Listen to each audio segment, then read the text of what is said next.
Buenas noches, queridos amigos. Un gran saludo desde Guayaquil.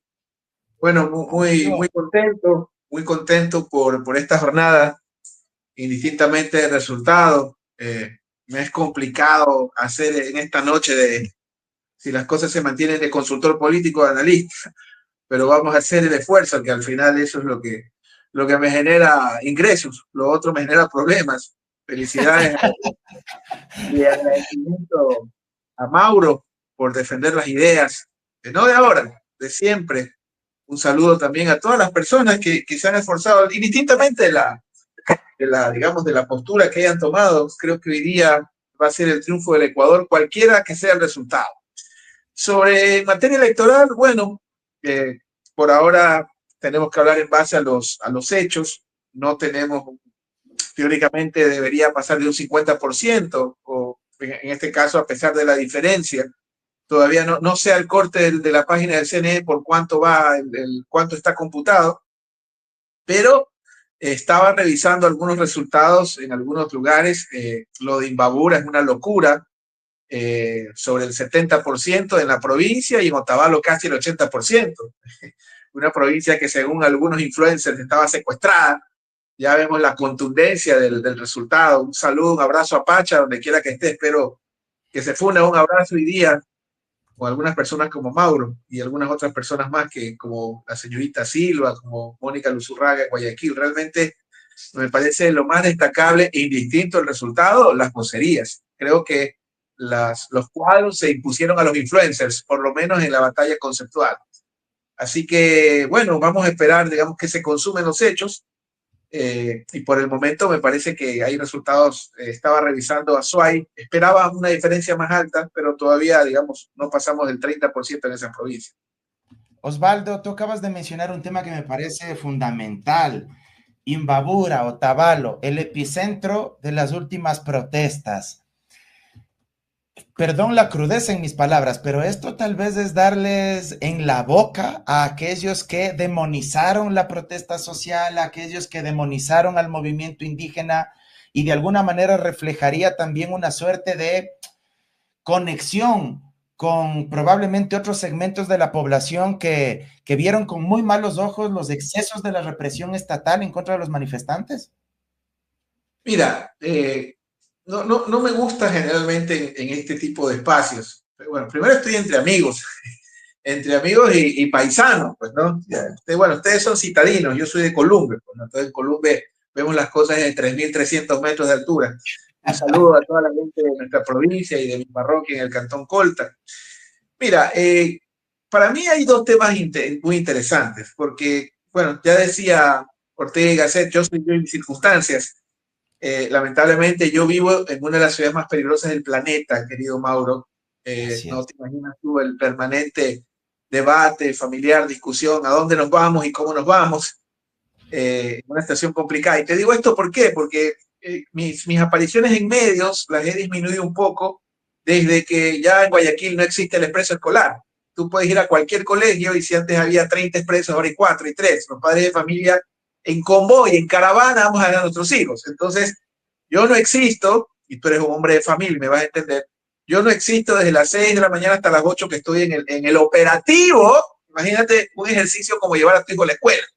Entonces, prácticamente en ese horario, salvo que sean entrevistas, digamos, como amigos como tú, yo las puedo dar, y online. Presencialmente yo no doy entrevistas en Guayaquil, y no porque. Y te puedo decir la cuenta de amigos que han fallecido, que han sido asesinados, que no andaban.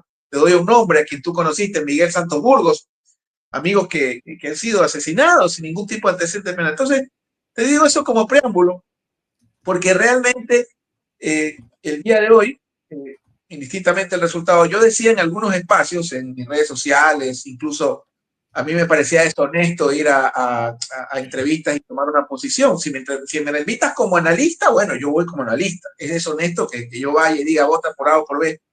Pero en todo caso, hay una reflexión que hicimos en su momento, y yo, cuando muchos espacios, muchos medios me decían la gran triunfo del gobierno, le digo un momentito, el paro se define el 16 de noviembre, y usted puede revisar algunos comentarios en la prensa, en redes sociales. Yo decía, Sí, esto se me el 16 acuerdo, de me noviembre. acuerdo, me acuerdo que decías eso en varios medios, que los verdaderos efectos se van a medir el 16 de noviembre. Y esto de criminalizar, mira, es que es gravísimo. Esto de criminalizarla, porque después podemos discutir el tema de la cultura, tú eres el experto en derecho, ¿no? Yo, bueno, tal vez yo sea abogado, pero más estoy en el tema político. Después podemos discutir, en mi caso, bueno, hice un comunicado público explicando las razones por mi posición, lo cual hice desde un espacio personal, ¿no? No parecía prudente hacerlo, utilizar los espacios, digamos, en un país donde tú sabes que hay mucha gente que alquila su opinión. Pero en todo caso, me parece a mí que el hecho de haber criminalizado a la protesta social, el haber, y esto es espantoso, y lo digo con respeto, yo al menos no me considero, yo no tengo enemigos, pero el silencio te hace enemigo de ti mismo, y el callar es peor, y hay una gran diferencia, creo, Mauro, y me cortas cuando quieras, entonces que el guayaco, y peor chimboracense, hablamos mucho. Mira, hay una gran diferencia entre lo que tú, yo y nosotros y la gente que nos escucha hacemos y decimos versus lo que pasaba con nuestros abuelos, nuestros padres. Antes la historia la contaban y era alterada, modificada, adornada, los historiadores, los pensadores. Hoy lo dicen los buscadores, los espacios. O sea, ya lo que pensamos en este momento, lo que hicimos, no se lo van a contar a nuestros hijos. Lo van a La, saber la comunicación cambió, la dinámica de la comunicación cambió. totalmente. Totalmente. Entonces, dos hechos que para mí fueron espantosos. Todo el músculo del Estado para reprimir y bombardear una población. Me Correcto. parecía espantoso. Todo el músculo del Estado, Espantoso. cerca de 10.000 efectivos para reprimir poblaciones. Parecían los barridos que hacían en la campaña del desierto. Bueno, eso es historia de otro país, de Argentina, cuando reprimían a los pueblos indígenas, ellos dicen los pueblos originarios. Todo el músculo del Estado, toda nuestra infraestructura.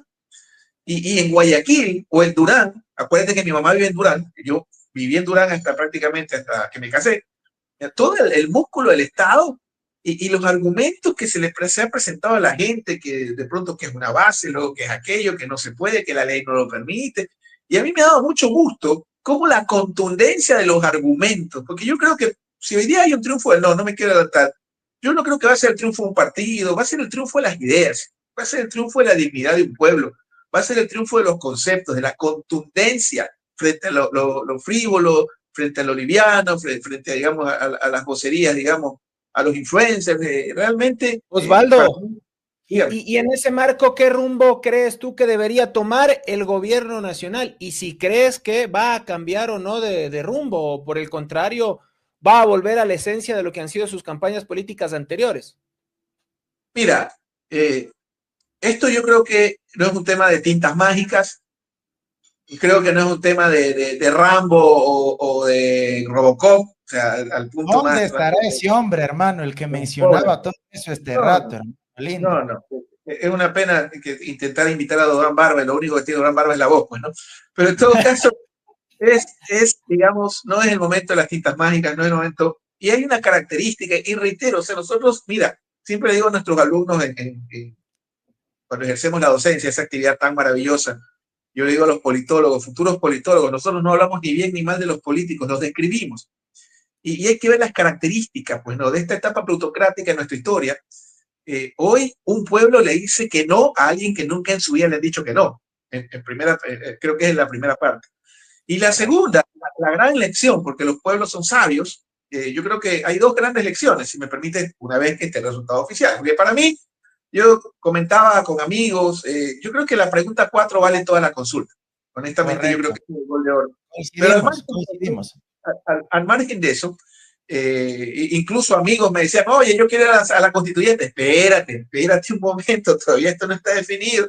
No, tú crees, con algunos amigos, no, que yo no soy, digamos, para mí lo peor es los adivinos, pues no, yo no soy pitonito, prefiero plantearte un futuro escenario. Entonces, en ese contexto y en ese escenario, me parece que la lección para el señor Noboa y para cualquier gobernante, los presidentes no necesitan más poder, sino más control. Y ojalá este sea el punto de inflexión para con todo el aparataje, todo el músculo del Estado, con un marco normativo con el que fuimos el país más seguro. Y eso dicen los datos, esto no es que me hace amigo de un gobierno o enemigo del otro. Con este mismo marco jurídico ya no hay pretextos, ya no hay elevación al IVA, que extradición, que va a venir Robocop, o sea, creyeron a la gente estúpida. O sea, realmente el trabajo de las vocerías del sí, no voy a decir del gobierno, tendría que hablar de un tema de aparataje, totalmente subestimando la capacidad de las personas, faltándole respeto al sentido común y a la razón. Pero bueno, en todo caso, esto a pesar, Osvaldo, de que, por ejemplo, se pagó el 13º antes de tiempo, esto a pesar de que se dijo que la gasolina extra bajaba, de los bonos, a o sea, militares y policías todo esto, la gente dijo, bueno, está bien, lo tomo, gracias, pero como tú dices, no me vas a ver la cara de estúpido. Mira, había un paisano nuestro llamado Guevara Moreno. Él era, claro, si no me Carlos Guevara Moreno. Carlos Guevara Moreno. Todo el mundo le endosa esta frase a Don Buca. Recordemos que el CFP no lo funda Don Buca, lo funda Carlos Guevara Moreno. Así es. Robles Plata, todos los de esa generación, pues, ¿no? Sí. Y Carlos Guevara Moreno, creo que era de Guano, paisano nuestro, tendrías que, acuérdate que como le digo a los estudiantes, yo no soy enciclopedia, yo no soy la tía Wikipedia, pero Carlos Guevara Moreno decía esta frase de recíbanle, tomen todo lo que les traigan, lo reciban, es legítimo. Obviamente, sí, como en Venezuela, digamos, adelantamos la Navidad, el 13º, y hay una serie de bonos, está claro que la gente no es tonta y al pueblo no se lo compra ni se lo alquila. ¿Sí? El pueblo no funciona como influencers o no funciona como, digamos, como estos analistas que saben alquilarse. Yo siempre digo, yo no voy a juzgar a la gente por cómo vende sus servicios, pero en todo caso tampoco me puedo obligar a sentarme en la misma mesa o estar en el mismo espacio. Porque hay muchos colegas de ustedes que me llaman a hacer toda la entrevista, que solo hay 3 o 4 que no se han sumado a la tesis oficial. Pero bueno, al margen de eso, creo que es importante las lecciones que esto nos deja, indistintamente de que se voltee el resultado, porque cosas más locas he visto a lo largo de estos 20 años por toda la América trabajando, pero en todo caso creo que hay grandes lecciones y ojalá el gobierno aprenda y se dedique ya a la gestión al 100%. Te pregunto, Osvaldo, ¿crees que la oposición al régimen, los sectores del centro hacia la izquierda, por llamarlo de alguna manera, puedan articularse, que este sea el momento ideal para plantear una plataforma que enarbole causas y que trate de capitalizar precisamente este malestar ciudadano, esta indignación de la gente frente al gobierno? ¿Crees que hay espacio para eso este instante? Mira, yo hacía un comentario también, bueno, ya parezco político hablando solo en primera persona, pero en todo caso en algún momento pensé que si el sí ganaba era un triunfo absolutamente del gobierno, y si el no vencía, a mí, mira, yo me siento mal cuando con esto del juego de adivinanza, me siento informal, poco serio, de lanzar una profecía y luego borrar el tweet. No, así no funciona. Yo creo que lo serio es plantear escenarios. Y en ese escenario, yo siempre planteaba o pensaba que si ganaba el sí era un triunfo exclusivamente o era un logro del gobierno, porque obviamente Noboa tiene sus méritos, sería tonto el que los desconoce. Y si había un triunfo del no, y si se daba la sorpresa que parece que se va a dar, al menos eso parece, va a ser un triunfo de prácticamente de las alternativas dentro de la misma izquierda y de la oposición. Me parece que es un triunfo ciudadano, no le veo, no creo que sea un tema solo del RC, digamos, de un conglomerado de fuerzas que han tomado, y creo que es una oportunidad para que estos cuadros, porque creo que es el triunfo de los cuadros versus los influencers, esto es importante recalcar, ¿ya? Yo creo que de estos cuadros hay que, primero, poner los pies sobre la tierra. Segundo, entender que todavía queda mucha agua por correr y hay muchas embajadas todavía que ofrecer, ojalá algunos no lo perdamos. Y tercero, creo que esto es más importante, y tercero, recordemos que se viene un proceso seccional. Ojo con eso. Se viene un proceso seccional y hay figuras. Te podría nombrar al alcalde de Guayaquil, por ejemplo. Te podría nombrar... mira, el alcalde de Cuenca. Ahí justamente me quiero detener en Guayaquil. Y estaba revisando los datos de Guayaquil y en Guayaquil la victoria del no hasta el momento es bastante amplia, en Guayas en realidad. ¿Cuánto puede marcar esto? Quizás la candidatura o la reelección, la posible reelección, candidatura de Aquiles Álvarez versus las intenciones que ha manifestado públicamente algunos voceros tendría Andrés Guzmán. Mira, yo creo que, a ver, voy a tratar de ser lo más objetivo posible, porque no voy a ser hipócrita, estoy muy contento. ¿Qué quieres que te diga? Creo que este es un día muy especial para el país. Mira, esto es simple. Yo creo que Aquiles Álvarez, olvídate del alcalde, hablemos del cuadro.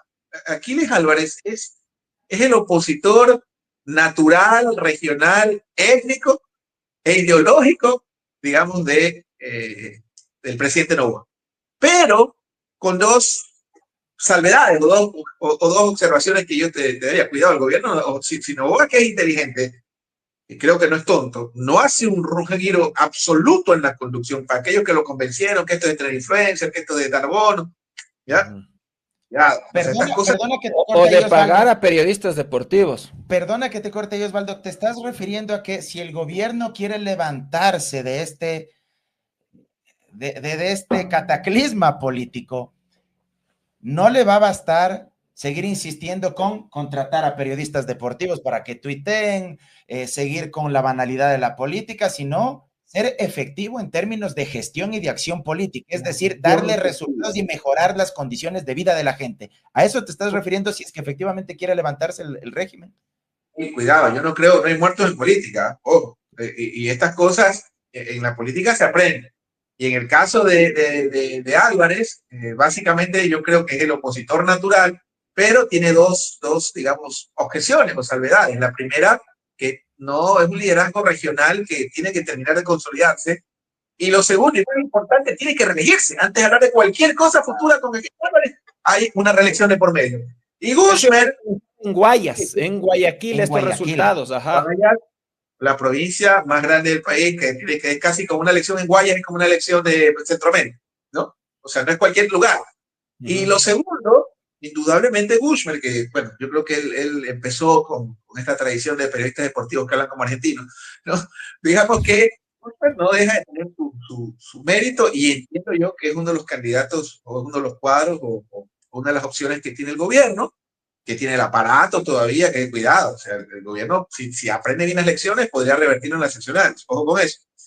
Y también yo no descartaría a Guzmán en el ámbito provincial, por ejemplo, tampoco. Entonces hay muchos espacios y todavía hay mucha agua que tiene que correr. Creería yo que más que pensar en lo que se viene en las seccionales, hay que pensar en cómo se capitaliza este resultado en caso de que se confirme y cómo, digamos, se proyecta a la ciudadanía estas nuevas voces y esta nueva opción o alternativa de que, bueno, es la hora de los argumentos, es la hora de la en la Asamblea Nacional, ¿cómo tú atisbas quizás el panorama después de estos resultados, si es que se llegan a cristalizar tal cual como está en este momento? Bueno, es otra de las cosas inexplicables, pues, ¿no? Habíamos puesto el ejemplo de cómo el gobierno moviliza a las 10.000 tropas, creo que ni en el CENEPA habían movilizado tantas tropas, ni en el 41, solo para Otavalo, y hoy día Otavalo de una elección de dignidad, ¿no? Mi abrazo y mi saludo a los otavaleños. No sé, yo no tengo ahorita acceso a la computadora, te quiero molestar, tú eres el de las preguntas, cuéntame cómo va el resultado en Otavalo y en Imbabura, para mí es muy importante. A ver, denme un segundo, Imbabura, Otavalo, este momento buscar, dice, uy, es tremendo. El referéndum casillero A, 80.14 versus 19.86. En la B, 77.49 versus 22.51. En la C, 74.44 versus 25.56. Y en la D, 80.72 versus 19.28. Esta es una goleada más grande que, con dolor lo voy a decir, le pegó el Palmeiras a la liga. Les dieron hasta para llevar ahí en Otavalo, ¿ah? Pero va, amigos, más allá del fútbol. Esto es una lección de dignidad que nos da un pueblo entero. Hoy yo creo que ellos son la luz o el crisol de la dignidad de todo el Ecuador. Ahí está la respuesta. Quisiera que me leas Imbabura, por favor, discúlpame que abuse. Tranquilo, por favor, hermano, por favor. Si nosotros es de aprovechar más bien tu talento. Imbabura, casillero A, el no 28.93 versus, el sí 28.93 versus el no 71.07. En la B, 32.92 versus 67.08 del no. En la C, el sí tiene un 33.66 versus el no un 63.34. Y en la D, un 29.41 versus un 70.59. Bueno, ahí está la respuesta. ¿Quién ganó el paro? ¿No? Ahí creo que Mira, al final, eso es finaza. Esa frase te la vamos a copiar. Ahí está la respuesta de quién ganó el paro en los resultados de Imbabura. Hoy todos somos Ecuador, querido Mauro, así que no importa. Pero Osvaldo, ahí también a mí me nace otra interrogante, siendo periodista y desde la comunicación. Más allá de que el gobierno nacional tiene la chequera, tiene el poder político y tiene quizás el apoyo, no puedo decir de todos, pero de determinados grandes medios de comunicación que han tratado de instalar ese relato, por ejemplo, de que los violentos, los terroristas, de una serie de cosas en contra de los manifestantes, negativas, por supuesto. ¿Cómo entender esto? ¿Va perdiendo fuerza quizás ese relato a través de los grandes medios versus la campaña articulada en redes sociales y sobre todo el día a día, lo que la gente siente en sus bolsillos? Bueno, a ver, yo creo que en la vida más que bueno o malo hay que ser justos. Me parece que el Expreso ha sido un medio bastante contundente y por eso decía cierto. Yo creo que inclusive, no sé si alguien se va a enojar conmigo, pero creo que Coavisa también mantuvo una serie como que de neutralidad, digamos, o por lo menos bastante balance. O sea, te soy sincero, claro, yo casi no voy a hacer ególatra y decir solo me veo cuando yo salgo, o amigos muy queridos. No, o sea, realmente creo que sí ha habido, digamos, de algunos medios, efectivamente, de ahí TC, bueno, todos los gobiernos lo han utilizado también a TC como parte de la parada. Los medios públicos, que de públicos no tienen nada. Y eso sí, eso no lo inventaron ellos, ¿no? También seamos, si vamos a hablar con transparencia, con sinceridad y queremos presentar un verdadero nuevo Ecuador, digamos, hay que ser también transparentes y honestos. Pero en todo caso, insisto, yo creo que hay muchas lecciones que aprender. Creo que es importante que se entienda, que el gobierno entienda este mensaje de parte de la población. Y sobre todo el que nunca más se reprima. Estamos hablando de casi, corríjanme ustedes, 46 desaparecidos. Estas políticas, digamos, de seguridad, lo que antes, mira el tema de los niños de Malvinas. Y también, ya hablemos de lo electoral, digamos, y ya bajo la emoción un poco. Por favor, pues también las vocerías, pero no solo los influencers, digamos, las vocerías tremendamente malas. Por ejemplo, si no dijeron lo del 13º sueldo, es que lo dijimos, pero quisimos decir otra cosa. Cuando pero solo ahí, porque va contigo, se contradijeron entre el asambleísta Castillo y el asambleísta Alarcón. Pues. Inés Alarcón, cuando yo debato con Inés Alarcón, dice que no se trata de bases militares extranjeras, sino que solo vienen a poner una oficina de migración acá en el Ecuador. Y cuando le saco a colación igual lo de los décimos y lo del contrato por horas, niega lo que dijo la propia ministra de Trabajo, Ivonne Núñez, y luego en la misma entrevista me dice, pero poco más, ¿y quién es ella? Ella es ministra de Trabajo, no va a ser constituyente. Entonces, yo decía, bueno, que esta gente está mal de la cabeza, no hablan entre ellos, pero ¿qué crees que pasó ahí? ¿Exceso de confianza de ellos, mucha soberbia, embebidos por el poder, o definitivamente pensaban que solo lo líquido, el tema de lo estético iba a funcionar? Mira, en parte de lo que también se comentó en algún momento, ¿no? Yo en algún momento conversaba en algún medio que al gobierno en esta campaña de plebiscito le estaba sucediendo lo que le pasaba o lo que le pasó, digamos, al correísmo con las vocerías. No sé si te acuerdas tú qué pasó con las vocerías digamos, de Luisa González, ¿no? Tuvieron muchos problemas porque los voceros no eran contundentes o no iban preparados, y yo creo que eso le sucedió al gobierno. Incluso, mira, te soy sincero y digo con respeto, por ejemplo, el asambleísta Castillo, a mí me parece, o siempre me ha parecido de los pocos en su bancada que no confunden Austria con Australia, ¿no? Pero sus intervenciones realmente, o sea, que es un tipo, con cuidado, no es que lo va a funar, pero es un tipo inteligente, yo le he hecho seguimiento, siempre un tipo en su conservadurismo conceptualmente formado. Me parece que quizás bajaron la calidad, no lo sé, pero en todo caso... Pero les pasó eso porque se confiaron, por mala estrategia, o ¿por qué?